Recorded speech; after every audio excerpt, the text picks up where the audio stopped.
All right. About a year ago, my son came to me and he asked me a question.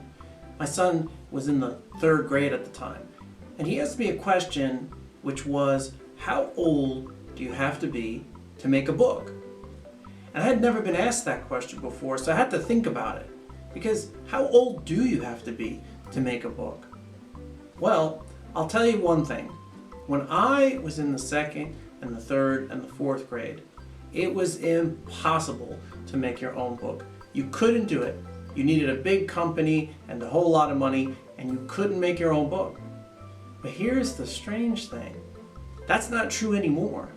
In fact, I realized that every student and every person has the ability to make their own book now, because it's a different time.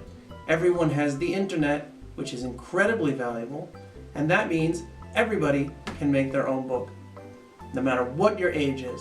And I can prove it because I went to a school about a year ago, and a student came over to me and he had made his own book. He was in the first grade. He had already made a book. He made this book. His name was Milan, and he made a book called Pete and the Acorns. Now here's how he did it. He wrote a story, he drew all the drawings, and then he went to a little website. You might have heard of it before. It's called Amazon.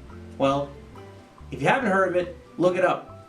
It's not a little website, it's actually a super giant website. But his parents took his book that he had written and he had drawn, and they sent it to Amazon. And it wasn't even very expensive to order an entire box of real books.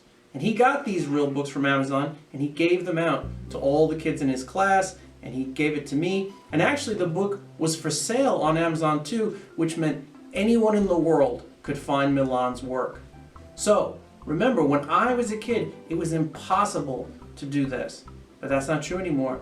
Now, no matter what age you are, no matter what grade you're in, you too can make your very own book if you're willing to be patient and work hard and do all the things you need to do to finish it. So go make a book.